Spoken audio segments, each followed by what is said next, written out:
በጌታ የተወደዳችሁ የኢትዮጵያ ወንጌላዊት ቤተክርስቲያን መካነ ኢየሱስ ምዕመናንና አገልጋዮች፣ የቤተክርስቲያናችን ወዳጆች፣ በየደረጃው በማህበረ ምዕመናን ሰበካ ወይም ፕሬስቢቴሪና ሲኖዶሶች የምትገኙ ወንጌላውያን ቀሳውስትና በጎ ፈቃድ አገልጋዮች የከበረ ልባዊ ሰላምታችንን በያላችሁበት ይድረሳችሁ። በቅርቡ ቤተክርስቲያናችን አምልኮን፣ ስብከተ ወንጌልን፣ የመሰዊያና የምስባክ መጠቀምንና መጠበቅንና ማስጠበቅ ላይ ያተኮረ የእረኝነት ደብዳቤ በየደረጃው ላሉ መዋቅሮች ማስተላለፏ ይታወቃል። ይህ ደብዳቤ ለሚዲያ ፍጆታ የታሰበ ባይሆንም በአሁኑ ጊዜ ምዕመናንን ግራ የሚያጋቡ ንግግሮች ይደመጣሉ። ይህንን በተመለከተ እና እዚህ ላይ የቤተ ክርስቲያናችን አገልጋዮች፣ መሪዎች፣ የመምሪያ ዳይሬክተሮች እና እንዲሁም ደግሞ ከማህበረ ምዕመናን የመጡ ቀሳውስት በማዕከላችን ይገኛሉ። በዚህ ጉዳይ ላይ ውይይትና ምክክር ለማድረግ አስቀድሜ የቤተ ክርስቲያን መሪዎቻችንና አገልጋዮቻችንን ወደዚህ ውይይት እንኳን ደህና መጣችሁ ማለት እፈልጋለሁ። በመቀጠል እንግዲህ አስተዋውቃለሁ እንግዶቼን። በቀኝ በኩል ጀምራለሁ። የቤተ ክርስቲያናችን ፕሬዝዳንት ቄስ ዶክተር ዮናስ ይገዙ በማዕከላችን ይገኛሉ። በመቀጠል የቤተ ክርስቲያናችን የሴቶች አገልግሎት መምሪያ ዳይሬክተር ይገኛሉ። በመቀጠል ደግሞ የቤተ ክርስቲያናችን ጥንታዊው ቀደምት ማህበረ ምዕመናን ብለን የምንለው የአዲስ አበባ ወንጌላዊት ቤተክርስቲያን መካነ ኢየሱስ ማህበረ ምዕመናን መሪ ቄስ ማርቆስ ሀደሮ ይገኛሉ። በመቀጠል የቤተክርስቲያናችንን የኮሚኒኬሽን አገልግሎቶች የሚመራው የምስራች ድምፅ ዳይሬክተር ቄስ ገመቺስ ይገኛሉ ማለት ነው።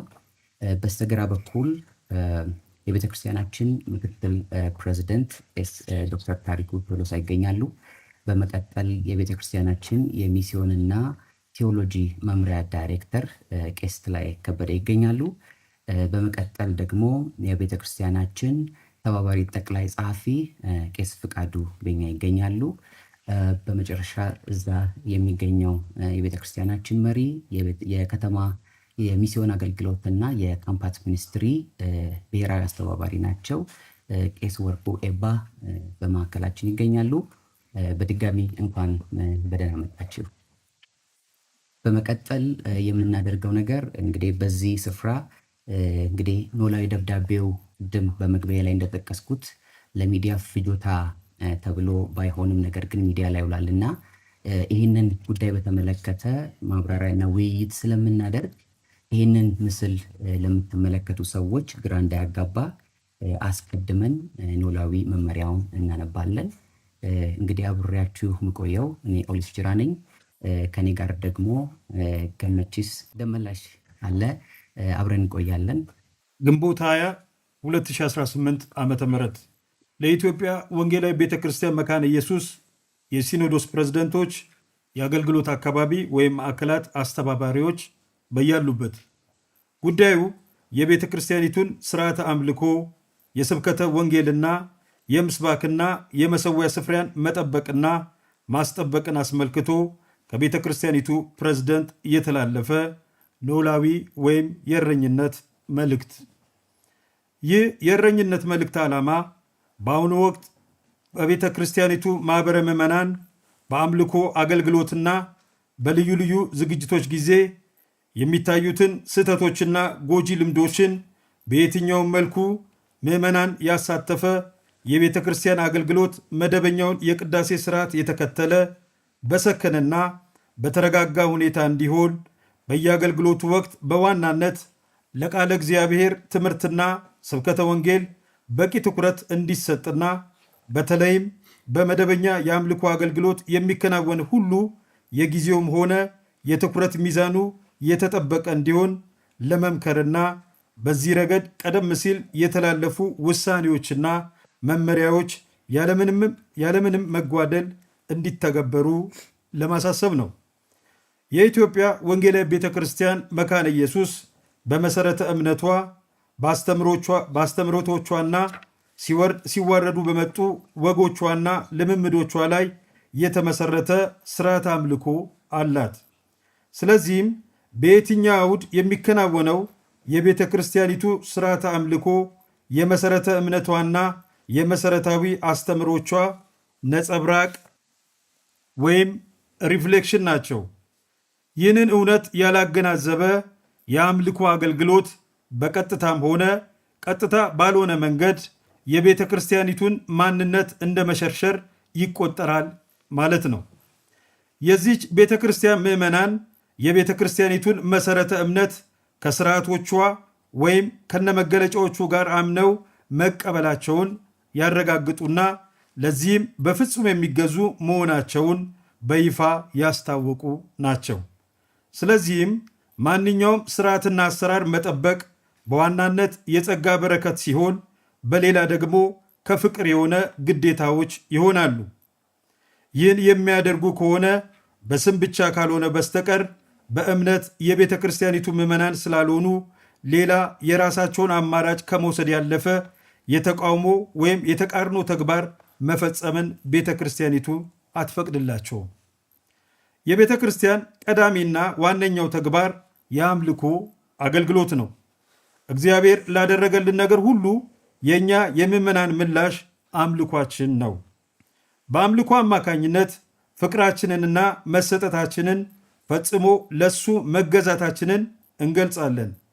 ምዕመናን በጋራ የሚዘምሩ፣ ቃሉን የሚሰሙ፣ መባ፣ አስራትና የመሳሰሉትን የሚሰጡ በመደበኛ የእሁድ አምልኮ አገልግሎት ውስጥ ነው። ከነዚህ ተግባራት ሁሉ የቤተ ክርስቲያኒቱ ስርዓተ ቅዳሴ ውስጥ ተገቢ ቦታና ጊዜ ተመድቦላቸዋል። በዚች ቤተ ክርስቲያን ልምምድ የእሁድ አምልኮ አገልግሎት በርካታ ተግባራትን ያካተተ ስርዓት ነው። እነሱም ምስጋና፣ የስግደት፣ ጸሎት ወይም የምልጃን ጨምሮ ስብከተ ወንጌልና ቅዱሳት ሚስጥራት ናቸው። እነዚህ ሁሉ የየራሳቸው አሰራርና አካሄድ የጊዜም አመዳደብ ያላቸው ናቸው። በተለይም የስብከተ ወንጌል ወይም የቃሉ ወጃ ፕሮክላሜሽን፣ በአማርኛ አባባል ዕለተ ንባብ፣ በግዕዙ መራውቱ፣ በእንግሊዝኛው ሌክሽነሪ እና የጊዜውን የቤተ ክርስቲያኒቱን ወቅት የተከተለ ነው። ስለዚህም ይህንን አገልግሎት ማገልገል የሚችሉትና የሚገባቸውን በቤተ ክርስቲያኒቱ አሰራርና ደንቦች መሰረት የተመደቡ ቄሶችና ወንጌላውያን፣ እነዚህ በሌሉበት ደግሞ በመጽሐፍ ቅዱስ ዕውቀትና በስብከት አገልግሎት ላይ በቂ ስልጠና ያላቸውና በቤተ ክርስቲያን ዕውቅና የተሰጣቸው በጎ ፍቃድ ወንጌላውያን ብቻ ይሆናሉ። በዚህ አግባብ በእሁድ የአምልኮ አገልግሎት ሆነ ማኅበረ ምዕመናን በሚያዘጋጇቸው አገልግሎት ላይ በመምራትም ሆነ በስብከተ ወንጌል ማገልገል የሚችሉት የቤተ ክርስቲያኒቱ አገልጋዮች ብቻ ስለሆነ ከሌላ ቤተ እምነት የሆነ ማንም አገልጋይ እንዳይጋበዝ ቀደም ሲል መመሪያ ተላልፏል። ምክንያቱም ምስባክና መሰዊያ የመጋራት ቃል ኪዳን ወይም ተግባቦት ስለሌለንና ካሉን መሰረታዊ ልዩነቶች የተነሳ በእንደዚህ አይነቱ ተግባራት መተባበር ስለማይቻል ነው። በአጭሩ ጉዳይ የዶክትሪን ወይም የመሰረተ እምነት ጉዳይ ነው። ይሁን እንጂ አንዳንድ ማኅበረ ምዕመናን መመሪያዎችን ቸል በማለት ከሌላ ቤተ እምነት አገልጋዮች እየጋበዙ የቤተ ክርስቲያኒቱን ምስባክ ሲያጋሩ ይስተዋላል። ይህ ጉዳይ ባለፉት የቤተ ክርስቲያን ወሳኝ አካላት ስብሰባ በጥልቀት ተመክሮ ቀደም ሲል የተላለፉ መመሪያዎች ያለምንም ገደብ እንዲተገበሩ ወስኗል።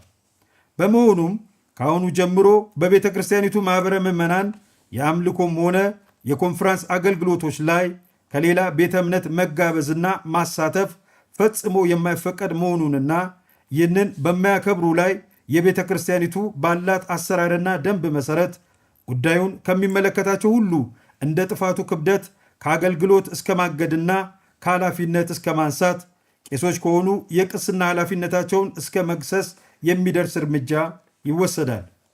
ከዚህ ጋር በተጓዳኝ የማኅበረ ምዕመናኑ ሕጋዊ ማንነት ወይም ሕልውናን ለማስከበር ሲባል ሌሎች አስተዳደራዊ እርምጃዎች ይወሰዳሉ። ከዚህ ጋር በተያያዘ የቤተ ክርስቲያናችን አባላትና አገልጋዮች ሆነው እያሉ ቤተ ክርስቲያኒቱ የማትቀበላቸውን ስያሜዎች ይዘው የሌሎችን ልምምዶች በቤተ ክርስቲያኒቱ የአምልኮ አገልግሎቶችና ኮንፍራንስ በመሳሰሉ ዝግጅቶች ላይ ግራ የሚያጋቡና ጥያቄ የሚፈጥሩ ተግባራትን የሚፈጽሙ እንዳሉ ይታወቃል። እነዚህም ባለው የቤተ ክርስቲያኒቱ ደንብና አሰራር መሰረት ሊመከሩ ካልሆነም አግባብነት ባለው አኳኋን ተጠያቂ እንዲሆኑ ማድረግ የግድ አስፈላጊ ይሆናል። ከፍ ሲል እንደተጠቀሰው በማኅበረ ምዕመናን የሚደረገው የእሁድ አምልኮ የቤተ ክርስቲያኒቱን የቅዳሴ ሥነ ሥርዓት የተከተለ ይሆናል።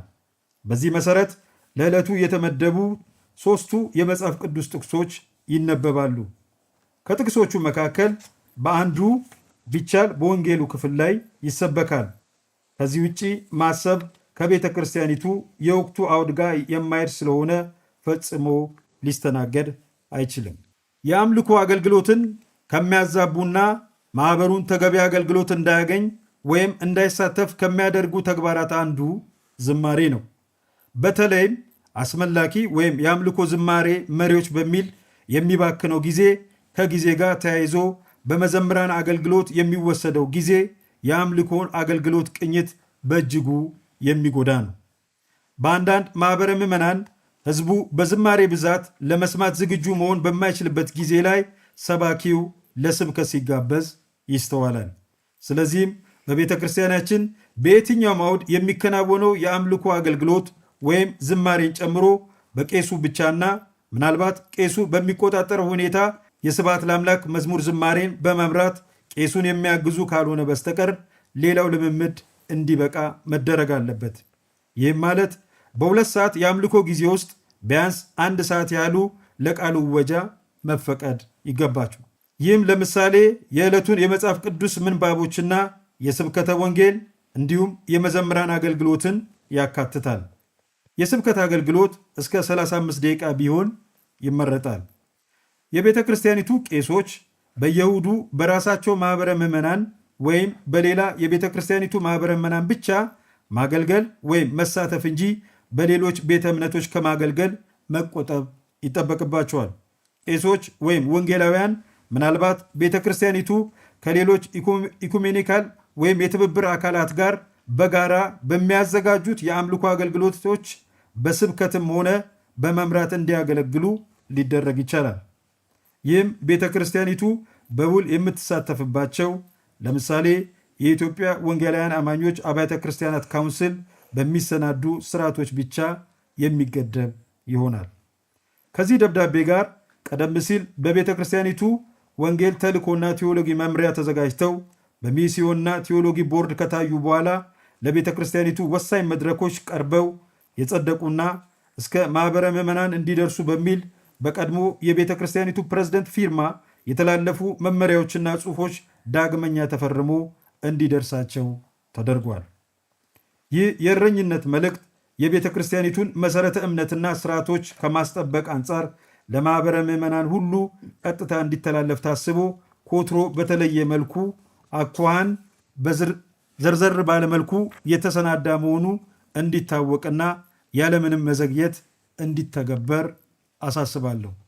በመጨረሻም ከዚህ የእረኝነት መልእክት ጋር ተያይዘው በተላኩት መመሪያዎችና ጽሑፎችና በዚህም መልእክት ውስጥ ባልተካተቱ ሌሎች ተጓዳኝ ርዕሶች ላይ ለወደፊቱ በየደረጃው ስልጠና የሚሰጥ ሆኖ እስከዚያ ግን መመሪያዎቹና በመልእክቱ የተሰጡ ምክሮች ሁሉ በአግባቡ እንዲተገበሩ የሲኖዶስ ፕሬዝደንቶችና ሌሎች ኃላፊዎች ትኩረት ሰጥተው እንዲከታተሉ በጌታ ፍቅር እጠይቃለሁ።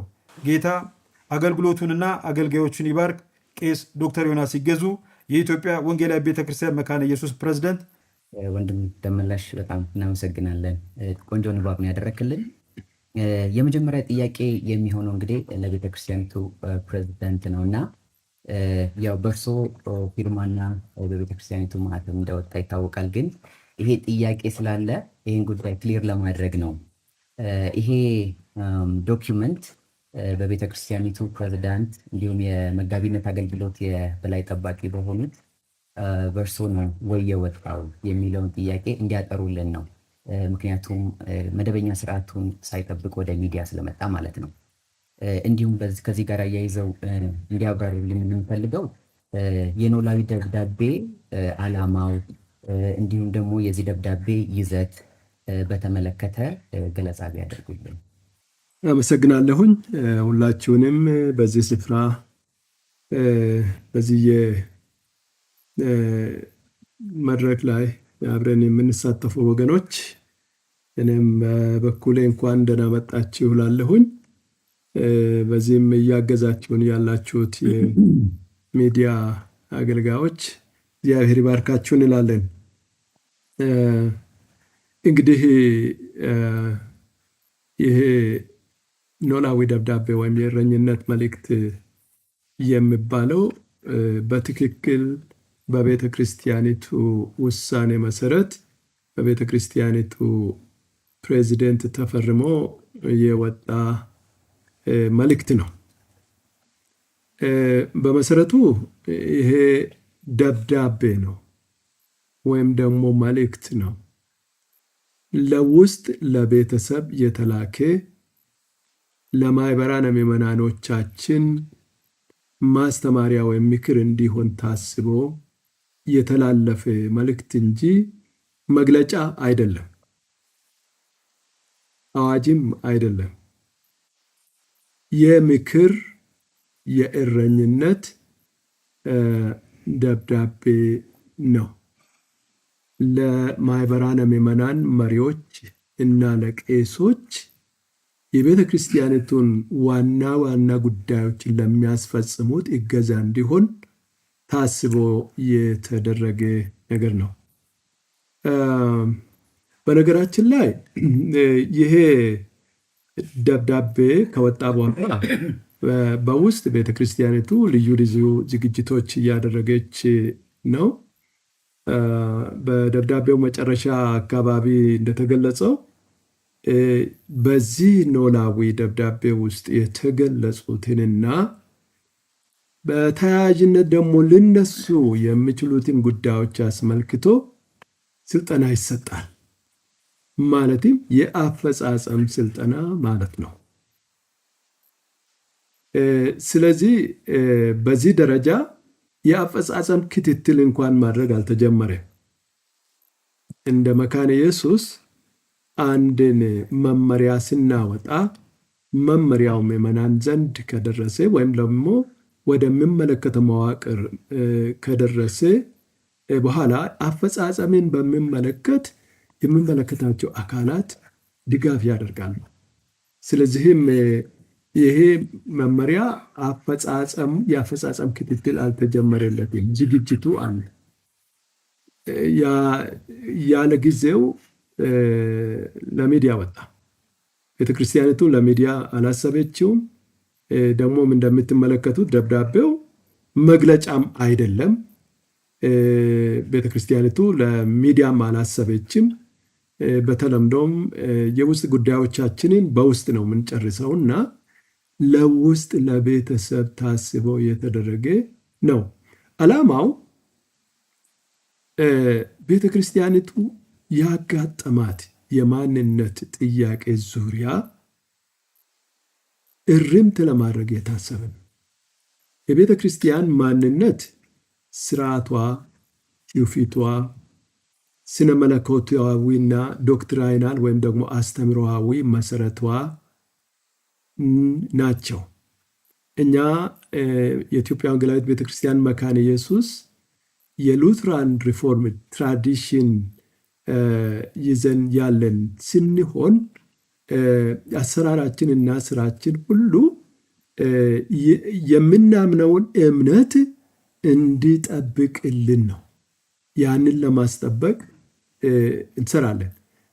ከዚህ ጋር ደግሞ አላስፈላጊ የሆኑ ነገሮች በቤተ ክርስቲያን ሲገኙ ወይም ሲከሰቱ ምክር መስጠት ነው። ምክር ካልቻለ ደግሞ በምክር ካልተቻለ ደግሞ እርምጃዎች ይኖራሉና በተጨባጭ ቤተ ክርስቲያኑን ያጋጠሟት በስም ጠቅሰን ልንናገራቸው የምንችላቸው አንድ ሁለት የምንላቸው ከእምነትና ከድነት አንጻር እንኳን ጥያቄ ሊፈጥር የሚችል ንግግሮች ሳናስብ በቤተ ክርስቲያናችን ውስጥ የተነሱበትን ሁኔታም ጭምር ለማረም ነው ዓላማው። ውስጥ ዝግት አድርገን ዘግተን ቤታችንን አስተካክለን ደግሞ መክረን በቀጣይ ማድረግ የሚገባውን እንደ ቤተ ክርስቲያናችን አሰራር ኢኩሜኒካል አሰራሮችንም ጭምር ቢሆን ማለት ነው ለማድረግ ነው ባጭሩ። እሺ አመሰግናለሁ የቤተክርስቲያናችን ፕሬዝዳንት። በመቀጠል ሁለተኛ ጥያቄን የሚያደርገው ለቤተክርስቲያኒቱ ተባባሪ ጠቅላይ ጸሐፊ ለፍቃድ ይሆናል ማለት ነው። እንግዲህ ሚዲያ ላይ አንዳንድ ሀሳቦችን ሲንሸራሸር ሰምተናል። ቤተክርስቲያን አዲስ ነገር ይዛ እንደመጣች፣ አዲስ ነገር ኢንትሮዲውስ እንዳደረገች፣ እንዲሁም ደግሞ በመመሪያ የወረዱት ነገሮች ከዚህ በፊት በቤተ ክርስቲያኒቱ ውሳኔዎች፣ ኮንሰልቴሽኖች ወይም ውይይቶች እና በቤተ ክርስቲያኒቱ መዛግብት ውስጥ የሌሉ ነገሮች እንደሆኑ ተደርገው ይሳላሉ። እንዲሁም በዚህ ዙሪያ ጥያቄ ይነሳል እና ከዚህ ጋር ተያይዞ ከዚህ ቀደም የነበሩ የቤተ ክርስቲያኒቱ ውሳኔዎች፣ ኮንሰልቴሽኖች እና ይህንን ሀሳብ የሚደግፉ ዶክመንቶችን በተመለከተ ትንሽ ገለጻ ቢያደርጉልን። አመሰግናለሁ። እንደተባለው ይሄ ጉዳይ ሚዲያ ላይ ሲወጣ ብዙዎች እንደ አዲስ ነገር ድንገታዊ የሆነ ነገር አስቦ የሚናገሩ ሀሳብ የሚሰጡ አሉ። በነገራችን ላይ ኢትዮጵያ ወንጌላዊት ቤተክርስቲያን መካነ ኢየሱስ ድንገታዊ የሆነ መግለጫ፣ ያልታሰበ ነገር፣ ያልተመከረበትን ነገር ለምዕመንም ለሌላም አትሰጥም። መጀመሪያ ቤት ውስጥ ከተብላላ በኋላ ከተመከረበት በኋላ ነው ለምዕመናኖቻችን እንኳን የሚደርሰው። ይህን ጉዳይ በተመለከተ ምክክሩ የተጀመረው 2003 ላይ ነው በእኛ በኢትዮጵያ አቆጣጠር። ከዛ በፊት ምክክሮች፣ የስነ መለኮት ምክክሮች ነበሩ። ከምክክሮቹ በኋላ ለቤተ ክርስቲያኒቱ ወሳኝ አካል ለስራ አስፈጻሚ ቦርድ የቀረበው ታኅሳስ 6 እስከ 9 በተካሄደው በ2003 ሶስት ዋና ዋና ውሳኔዎች የተላለፉበት የመጀመሪያ ውሳኔ ጠረጴዛ የነካ ወይም ደግሞ ወረቀት ላይ መጣ የምንለው እሱም የዛሬ 15 ዓመት 2003 ማለት ነው። ከዛ በኋላ ይህንን በምክክር ለማዳበር ኮንሰልቴሽን ምክክሮች፣ ስንመለከት ምክክሮች ተካሂደዋል። ከዛ ውስጥ አንደኛው ግንቦት 20 እስከ 21 2007 የተካሄደው በተለይም ደግሞ በጣም ከባድ የሆነ ቶፒክ ወይም አነጋጋሪ የሆነ ቶፒክ የስነ መለኮት ሰዎች፣ የሰሚናሪ አስተማሪዎች፣ ምሁራን፣ የአዲስ ኪዳን ምሁራን፣ የብሉይ ኪዳን ምሁራን ተሳተፉበት ዘ ዶክትሪን ኦፍ ኦልተር ኤንድ ፑልፒት በሚል ዘ ጊፍት ኦፍ ፌሎሺፕ ኤንድ ኩዌስችን ኦፍ ኤሊጂቢሊቲ በሚለው ላይ ወደ 23 ገጽ ነው የቀረበው። ከፍተኛ ምክክር የተካሄደበት ነበረ። የዚያ ምክክር ውጤት ከዛ በኋላ ለቤተክርስቲያኒቱ ካውንስል ማለት በዓመት አንድ ጊዜ የምሰበሰብ ነው። የምዕመናን ተወካዮች፣ የስነ መለኮት ሰዎች፣ ከተለያዩ ዲስፕሊን የሚመጡ የተወከሉ ሰዎች ያቀፈ ነው። ያ በዛ ላይ ነሐሴ 8 እስከ 12 2010 በተካሄደው በተለይም ደግሞ ምዕመናንን ተጋላጭ ያደረገ ድንበር የለሽ የምስባክና የመሠዊያ ህብረት በሚለው ላይ ሰፊ ምክክር ከተካሄደ በኋላ ካውንስሉ ሰፊ ጊዜ ወስዶ መክሮበት ባለ 8 ነጥብ ውሳኔዎችን ነው ያስተላልፈው። ይኸውም በፕሬዝደንታችን ተፈርሞ የወጣው አንደኛው እና ዋናውን ቦታ የያዘው ይሄ የ2010 ውሳኔ። ከዛ በኋላ የመጡ ውሳኔዎችም አሉ። ስለዚህ ድንገት የወጣ ነገር ሳይሆን ዴቨሎፕመንቱ፣ ሂደቶቹ እንደዚህ ነበሩ ለማለት ነው። ከዛ በኋላ በ2011 ላይ ከጥቅምት 5 እስከ 7 2011 ላይ የቤተ ክርስቲያኒቱ ስራ አስፈጻሚ ቦርድ 44ኛ መደበኛ ስብሰባው ላይ በተለይ ስለ ምዕመናን ምስባክና የነቢይና የሐዋርያ መጠሪያ ስም ላይ ጠንከር ያለ ውሳኔ ያስተላለፈው በዚህ ጊዜ ነው።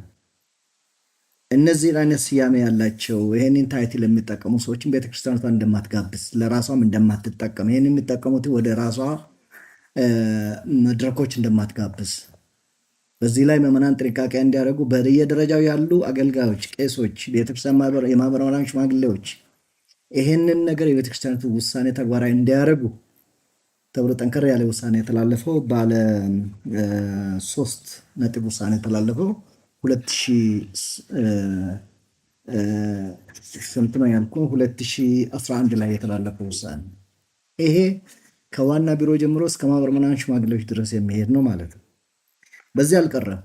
እንደገና የቤተክርስቲያኒቱ ካውንስል ነሐሴ 17 እስከ 20 2014 ባካሄደው መደበኛ ስብሰባው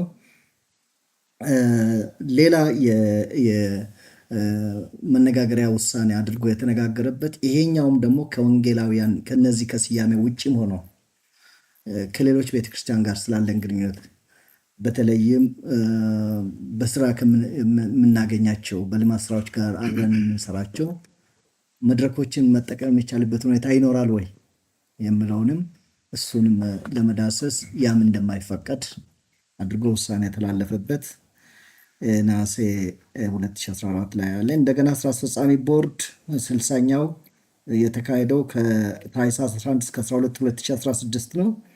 ይሄም ያለፉ ውሳኔዎችን የሚያጠናክር የመጀመሪያውን ውሳኔ መሰረቱን ያለቀቀ ያንን ውሳኔ የሚያጠናክር ውሳኔ ተካሂዷል።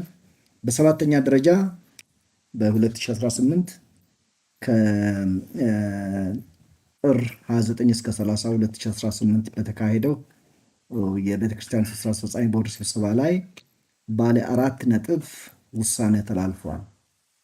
ይሄ እንግዲህ የሲኖዶስ መሪዎችን ጨምሮ ሰበካና ፕሬስቢተሪ መሪዎች፣ የማህበረ ምዕመናን ሽማግሌዎች፣ ቄሶች፣ አገልጋዮች የቤተ ክርስቲያኒቱ ውሳኔ እነዚህ አይነት ታይትል ያላቸው ሰዎች ወደ ቤተ ክርስቲያኒቱ መጥተው ማገልገል እንደማይችሉ እና እነሱን መጋበዝ እንደማይችሉ ጥብቅ መመሪያ የተላለፈበት ውሳኔ ነው። እንግዲህ ደብዳቤው የፕሬዝዳንታችን ደብዳቤ እነዚህ ነገሮችን መሰረት ያደረገ አንዳንድ ጊዜ እንግዲህ ወረቀት ሲወጣ ደብዳቤ ሲወጣ አንዳንድ ጊዜ ራሱን በራሱ መግለጽ አይችልም ሰው ካላብራራው በስተቀር።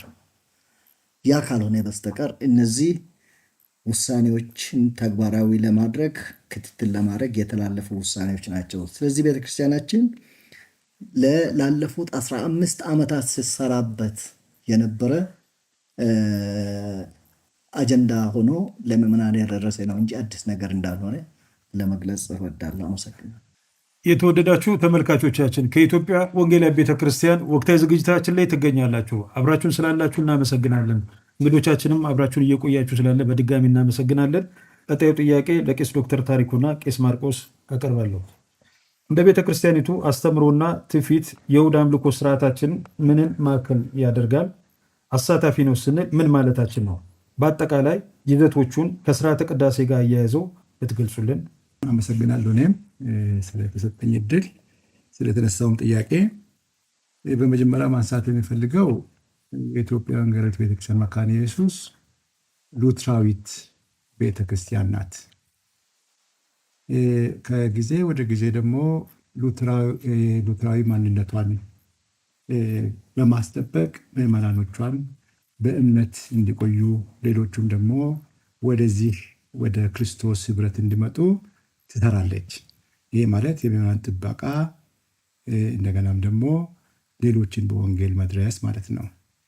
ይሄ የአምልኮ ስርዓቷ በራሱ ለምዕመናን የሚደረግ ምዕመናን በእምነት እንዲጸኑ እንዲቆሙ አምላካቸውን ማገልገል የዘወትር ልማዳቸው ሆነው እንዲቀጥሉ በጋራም በየቤታቸው ይሄንን ለማድረግ የታሰበ ነው።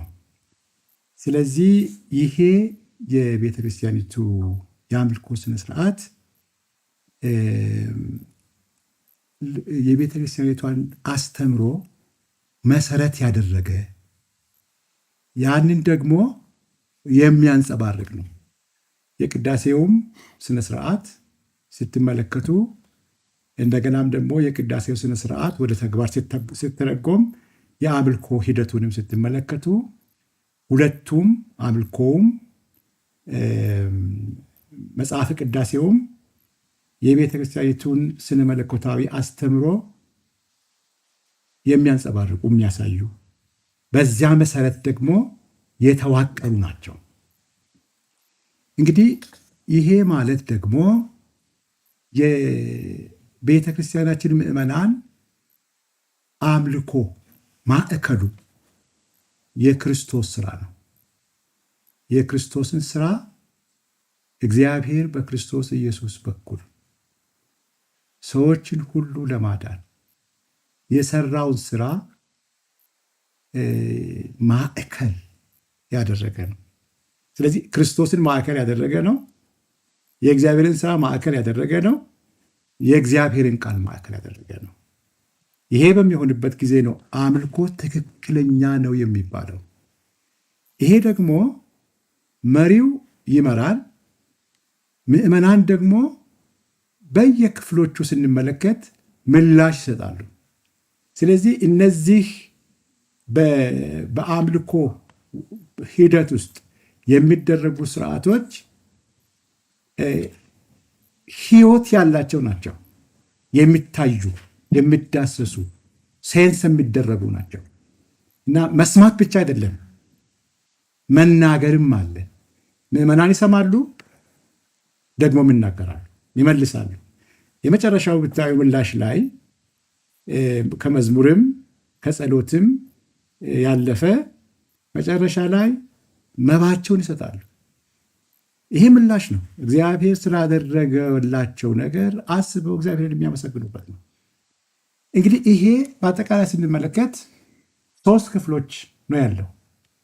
የመጀመሪያው ምናልባት ከ1 እስከ 8 ወይም ከ1 እስከ 9 የተሻሻለ የቅዳሴ እንትን አለ እና በዚያ መግቢያ ነው።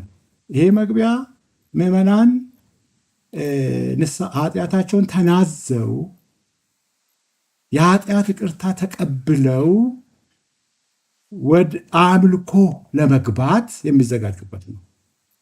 ምንም ኢንተራፕሽን የለም። ምንም ነገር በመሃል ሊገባ አይችልም። ይሄ ነው ዓላማው የመጀመሪያ። ሁለተኛው የቃሉ ክፍል ነው የሚባለው። ይሄ ደግሞ ምዕመናን ከመጀመሪያው ክፍል ወደ ሁለተኛው ክፍል የሚሻገሩበት የሰላምታ ምልልስ ካደረጉ በኋላ ወደ የመልእክት ክፍል ሳይነበብ የሚጸለይ ጸሎት አለ። እሱ ስለ ቃሉ በዕለቱ ስለሚሰበክ የእግዚአብሔር ቃል የሚጸለይ ጸሎት ነው። ከሱ ጀምሮ መባ ተሰብስቦ የመባ የምስጋና ጸሎት እስኪደረግ ድረስ ያለው በሙሉ የቃሉ ክፍል ነው የሚባለው እና የመጀመሪያው ቃሉ ይወጃ ነው። ከዛ መዘምራን ይዘምራሉ፣ ስለ ቃሉ ይጸለያል፣ የቃሉ ይወጃ አለ በንባብ። ከዛ በኋላ መዘምራን ይዘምራሉ። ከዛ በኋላ እሱም የእግዚአብሔር ቃል ነው። አክቹዋሊ ማስታወቂያም አለ። እዛ አናውንስመንትም ደግሞ ስለ እግዚአብሔር ቃል፣ ስለ አገልግሎት የሚባሉ ነገሮች ናቸው እዛ የሚገቡት፣ ሌላ አይደለም። ከዛ በኋላ ስብከት ይሰበካል በወንጌሉ ላይ ክርስቶስ ባደረገልን ጉዳይ ላይ መሰረት ያደረገ በአዲስ ኪዳን ላይ ተመስርቶ ከብሉይ ኪዳን እያጣቀሰ የሚሰበክበት ነው። እንግዲህ ከዛ በኋላ ምዕመናን የእግዚአብሔርን ቃል ከሰሙ በኋላ ምንድን ነው የሚደረገው? መባ ነው የሚሰበሰበው። እዚህ ላይ አንድ ያለፍኩት ምንድን ነው፣ መዘምራን የሚዘምሩት የዚህ የሁለተኛው ክፍል አካል ነው። የእግዚአብሔር ቃል የሚተላለፍበት ጊዜ ውስጥ ነው ያለው። ስለዚህ ከቃሉ የሚሰሙትና ከሚሰበከው ቃል የሚሰሙትና ከሚዘመረው ቃል የሚሰሙት ተዋህዶ በአንድነት ምዕመናኑ ይዘውት ወደ ቤታቸው መግባት አለበት እና ጊዜ ወስዶ ሰው ደክሞ መዝሙርም መዘመር መስማትም መዘመርም ካልቻሉ ቃሉንም መስማት ካልቻሉ የቀኑ ሂለት የቀኑ አምልኮ ዋጋ ሊያጣ ይችላል ማለት ነው። እነዚህ ሁለቱ ካልተያያዙ በስተቀር መያያዝ አለባቸው እና ስለዚህ ለቃሉ የሚሰጠው ጊዜና ለመዘምራን የሚሰጠው ጊዜ ሰው በአትኩሮት መስማት ከሚችለው ጊዜ ጋር ተመጣጥኖ መሆን አለበት።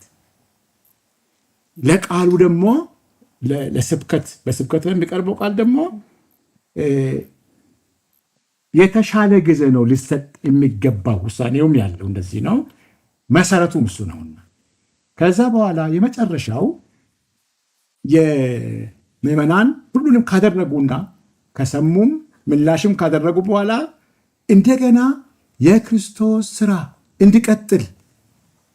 እንዲቀጥል ስለደከሙት፣ ስለታመሙት፣ ስለታረዙት፣ ስለደህዩት፣ ስለ አገር ሰላም፣ ስለ ወንጌል ማዳረስ፣ ስለ ሚስዮናውያን፣ ስለ አገር ደህንነት የሚጸልዩበት ነው። ይሄ ሁሉ ካልሆነ ማዕከል ነው ያልነው ክርስቶስ በአግባቡ ለሰው ሁሉ እንዳይደርስ እንቅፋት ሊያጋጥመው ስለሚችል ያ እንቅፋት ሁሉ በተለያየ መንገድ ሊመጣ ስለሚችል እንድነሳ እንጸልያለን። ስለዚህ እነኚህ ሶስቱ ክፍሎች በተወሰነ ሰዓት ውስጥ ሰው መስማትና ማስተዋል በሚችልበት ጊዜ ተመጥኖ ተያይዞ መሰጠት አለበት። ስለዚህ የቤተክርስቲያናችን አምልኮ ይህንን ይመስላል። አመሰግናለሁ። ቄስ ማርቆስ ጨምረው ይህንኑ ሀሳብ ላይ እንዲጨምሩ ፈልጋለሁ። እንግዲህ ፕሬዚዳንታችን እንደገለጹት የአንድ የእሁድ አምልኮ ፕሮግራም 3 ንባቦችን ይይዛል። በዛ ላይ ደግሞ የራሱ አርዕስት ይኖረዋል እና የዛ የእሁድ ማለዳ ፕሮግራም የመልእክት ወጥነትን ይዞ እንዲቀጥል በዝማሬውም በንባቡም በስብከት ውስጥም ይፈለጋል እና ከዛ አንግል አንጻር ሀሳብ ቢጨምሩበት ለምን? እሺ፣ አመሰግናለሁ። እንግዲህ የዕለቱ የአምልኮ መሪ ቄስ በአብ በወልድ በመንፈስ ቅዱስ ስም አምልኮን ከከፈተበት በቡራኬ እስኪያሰናበት ድረስ አሁን ቄስ ዶክተር ታሪኩ ዘርዝረውታል። በርካታ ባለድርሻ አካላት አሉ፣ እዛ ውስጥ የሚሳተፉ አገልጋዮች አሉ። አንዳንድ ጊዜ በዚህ በእሁድ ቅዳሴ እስከ 40 አገልጋዮች ሊሳተፉ ይችላሉ። እንግዲህ ጉባኤውም ይጨምራል፣ ጉባኤውም ይሳተፋል እና አሳታፊ የሚያደርገው ያ ነው። አንድ ሰው ብቻ የሚመራው አይደለም። ሁሉም ባለድርሻ አካላት ተመጥኖ የተሰጣቸውን ጊዜ ነው የሚጠቀሙት፣ አንዱ የሌላውን ጊዜ ሳይጋፋ ማለት ነው። አንዳንድ ጊዜ ዝማሬ የስብከቱንም ጊዜ ጠቅልሎ ይወስዳል። ብዙ ቦታ የሚታየው እሱ ነው። ዝማሬ የራሱ ቦታ አለው፣ በጣም አስፈላጊ ነው። ግን ምዕመናን ከደከሙ በኋላ ስብከት ይመጣል። ሁሉም ባለድርሻ አካላት የተሰጣቸውን ጊዜ ነው መጠቀም ያለባቸው።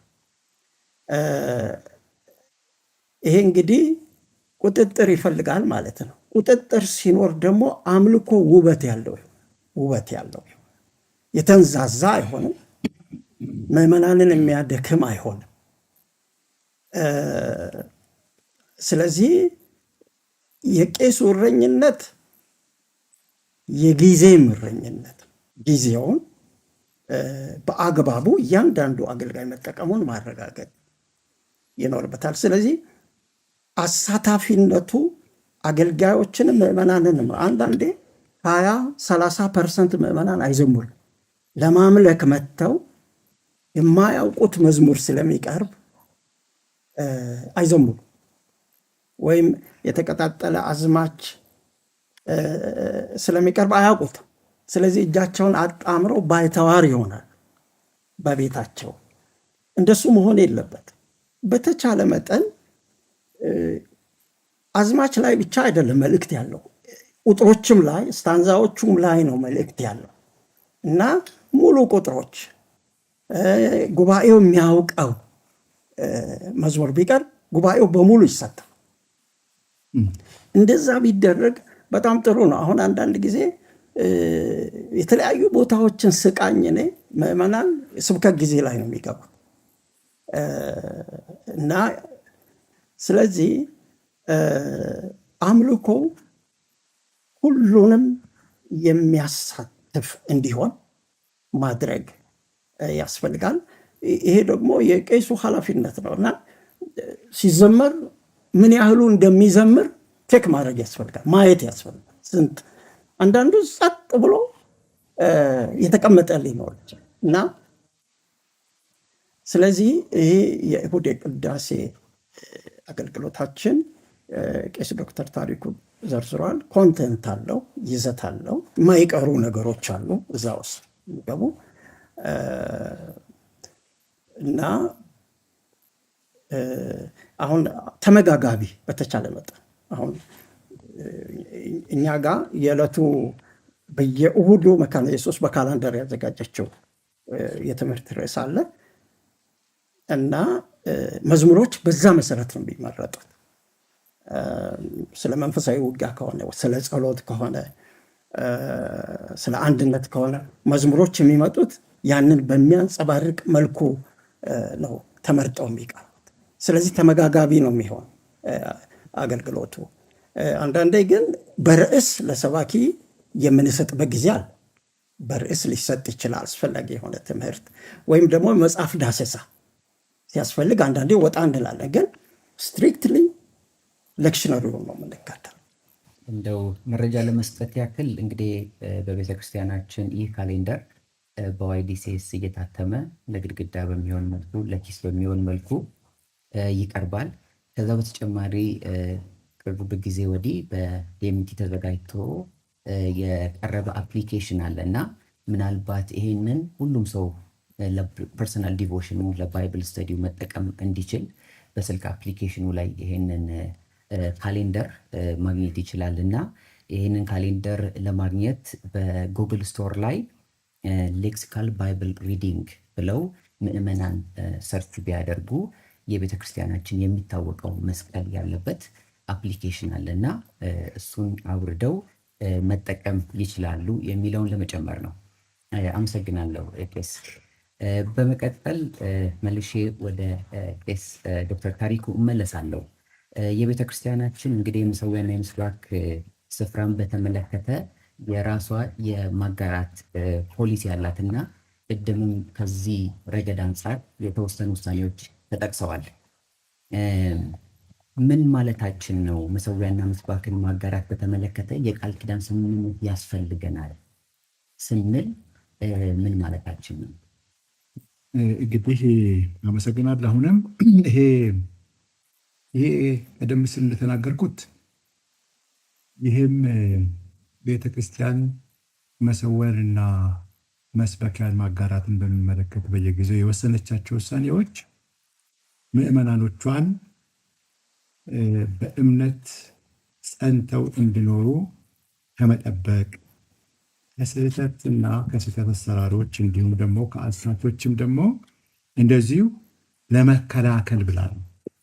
ይሄ ልምዷ መቼም ቅድም እንደሰማነው ከ2003 ጀምሮ አሁን በእጃችን ያሉ ዶክመንቶች በአርካይቮቻችንም በእጃችን ያሉ ዶክመንቶች ከሚናገሩትን በተጨማሪ በየአርካይቮቻችን የሚገኙ ልምምዶቻችንና ዶክመንቶች በራሳቸው ይሄ ነገር ቀድሞ ቤተክርስቲያናችን ከተመሰረተችበት ጊዜም ጀምሮ ከሌሎችም ጋር ህብረት እያደረገች ነገር ግን መስበካዋንና መሠዊያዎቿን ስትጠብቅ እንደነበረ ምዕመናኖቿን ስትከላከል እንደነበረ የሚያሳዩ ብዙ መረጃዎች አሉ። እንግዲህ ይሄ ማጋራትና አለማጋራት ምስባክንና መሠዊያን ማለት ምን ማለት ነው? አስተምሮዋን ከሚጋሩ ማነው ሳይሸራረፍ ከሚቀበሉ ጋር ብቻ ነው ማለትስ ምን ማለት ነው? እቺ ቤተክርስቲያን እንደሚታወቀው ከሌሎች አብያተ ክርስቲያናት ጋር ግንኙነት ነበራት፣ አሁንም አላት። አሁን በካውንስል ውስጥ ያላት ግንኙነት ከሌሎችም አብያተ ክርስቲያናት ጋር ጭምር ነው። እንደገናም ደግሞ ከሌሎች አብያተ ክርስቲያናትም ጋር ከካውንስል ውጭም ደግሞ የሚኖራት ግንኙነት በውጭ ሀገር ደረጃም በዓለም አቀፍ ደረጃም አሉ። እነዚህ ግንኙነቶች ግን የተገደቡ ናቸው። ምክንያቱም መካነ ኢየሱስ ሉተራዊ ማንነት አላት፣ እሱንም ታስጠብቃለች ብለናል። እና ሉተራዊ አስተምረዋን ምንም ሳይቀነስ ሳይጨምር ከሚቀበሉት ጋር ትቆርባለች፣ ሄዳም ትሰብካለች፣ ጠርታም እንዲሰብኩ ታደርጋለች። እነዚህ ደግሞ እነማን እንደሆኑ ግልጽ ነው እና እንደሚታወቀው በሚያስፈልግበት ጊዜም ከነዚህም መካከል በእኔ መሰዊያ ላይ እንዲገኙ አልፈቅድም ያለቻቸውም አለች። ይሄ የታወቀ ነው። ይሄ ቅርብ ጊዜ ታሪካችን ነው። ከዚህ በፊትም ደግሞ በሌላ ግንኙነት እያደረገች ነገር ግን ደግሞ አብራቸው የማትቆርብ ደግሞ ብዙ አሉ፣ በሀገርም ውስጥ በውጭ ሀገር። ስለዚህ አሁንም ቤተ ክርስቲያኒቱ የሉትራን አስተምሮዋን እሷ የምትቀበለውን የሉትራን አስተምሮ ሳይቀንሱ ሳይጨምሩ ከሚቀበሉ ጋራ ቅዱስ ቁርባን ትቀበላለች፣ በጥምቀትም ትሳተፋለች አስፈላጊ በሚሆንበት ጊዜ። እንደገናም ደግሞ በስብከተ ወንጌልም ደግሞ እየተቀበለችም እየሄደችም የጌታን ስራ ትሰራለች ማለት ነው። ከዚህ ውጭ ግን በአንድ ነጥብ እንኳን አስተምሯን በሚመለከት ከማይስማማ ጋር ሌላ ግንኙነት ብታደርግም ነገር ግን ይሄንን የቃሉንና የቅዱሳት ምስጢራት አገልግሎትን አትሳተፍም፣ አታሳትፍም ማለት ነው።